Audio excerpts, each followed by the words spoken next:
مسند احمد کی روایت ہے، حضرت عمر بن عباسہ رضی اللہ تعالیٰ عنہ کہتے ہیں، میں نبی اکرم صلی اللہ علیہ وآلہ وسلم کی خدمت میں حاضر ہوا اور میں نے عرض کیا، اے اللہ کے نبی، من معک علی ھذا الامر، یہ جو آپ دین پیش کر رہے ہیں اس پر آپ کی تائید کرنے والا کون ہے؟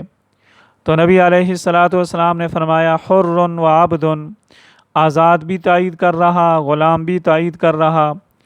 آزاد سے مراد حضرت ابو بکر صدیق رضی اللہ تعالیٰ عنہ اور غلام سے مراد زید بن حارثہ رضی اللہ تعالیٰ عنہ۔ دوسرا سوال کیا، اے اللہ کے نبی، مل اسلام، اسلام کا کمال اور اسلام کی کوئی علامت بتا دیں۔ نبی علیہ الصلاۃ والسلام نے فرمایا، طیب الکلام و اطعام الطعام، اچھی بات کرنا اور لوگوں کو کھانا کھلانا۔ تیسرا سوال کیا، مل ایمان، اے اللہ کے نبی، ایمان کی علامت اور ایمان کا کمال بتا دیں۔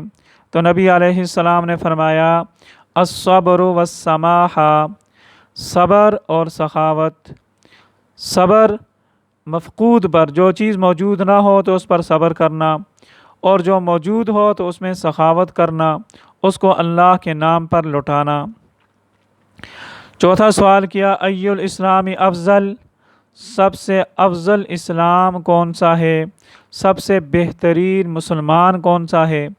نبی علیہ الصلاۃ والسلام نے فرمایا، من سلم المسلمون من لسانہ و یدہ، بہترین مسلمان وہ ہے جس کی زبان اور ہاتھ کے شر سے دوسرے لوگ محفوظ رہیں، نہ اس کی زبان سے کسی کو تکلیف پہنچے، نہ اس کے ہاتھ سے کسی کو تکلیف پہنچے۔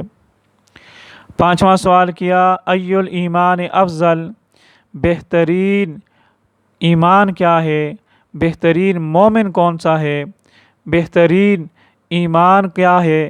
نبی علیہ السلام نے فرمایا، خلق حسن، جس انسان کے اخلاق سب سے عمدہ ہوں، اچھے اخلاق کا مالک ہو، وہ بہترین، وہ افضل ترین مومن ہے۔ چھٹے نمبر پر پوچھا، ای الصلاۃ افضل، اے اللہ کے نبی، بہترین نماز کون سی ہے؟ تو نبی علیہ السلام نے فرمایا، طول القنوت، وہ نماز سب سے افضل ہے جس میں رکوع اور قیام لمبا ہو اور جس میں خشوع خضوع ہو، وہ نماز وہ افضل ترین نماز ہے۔ ساتویں نمبر پر پوچھا، ای الہجرت افضل، اے اللہ کے نبی، سب سے بہترین ہجرت کون سی ہے، سب سے بہترین ہجرت کون سی ہے؟ تو فرمایا کہ ان تہجر ما کرہ ربک، بہترین ہجرت یہ ہے کہ تو اپنے پروردگار کی نافرمانیوں کو چھوڑ دے، گناہوں سے باز آ جا، یہ بہترین ہجرت ہے۔ آٹھویں نمبر پر پوچھا، ای الجہاد افضل، اے اللہ کے نبی، بہترین جہاد کون سا ہے، افضل ترین جہاد کون سا ہے؟ تو نبی علیہ السلام نے فرمایا کہ جو اپنے گھوڑے کے پاؤں کاٹ دے اور اپنا خون بہا دے، اپنی جان اللہ کے راستے میں لٹا دے، وہ بہترین مجاہد ہے۔ جس طرح طارق بن زیاد نے کیا تھا، جب اندلس کو فتح کرنے کے لیے گیا، اس نے اپنی کشتیوں کو جلا دیا، اور یہ اس لیے جلایا تاکہ واپسی کا خیال بھی دل میں نہ آئے کہ بس اب تو اللہ کے دین کو غالب کرنا ہی کرنا ہے، واپس جانے کا سوال ہی پیدا نہیں ہوتا۔ تو یہاں بھی فرمایا کہ جو اپنے گھوڑے کے پاؤں کاٹ دے اور اپنی جان لوٹا دے، یہ بہترین مجاہد ہے۔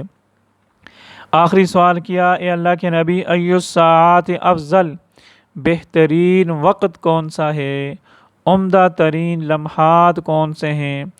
تو نبی علیہ السلام نے فرمایا کہ جوف اللیل الآخر، کہ رات کا جو آخری حصہ ہوتا ہے، جو سحری کا وقت ہوتا ہے، یہ تمام اوقات میں سے بہترین وقت ہے۔ اس وقت میں انسان اپنے پروردگار کے ساتھ آہوزاری کرے، اپنے پروردگار کے سامنے گڑ گڑائے اور اپنے پروردگار کو منانے کی کوشش کرے۔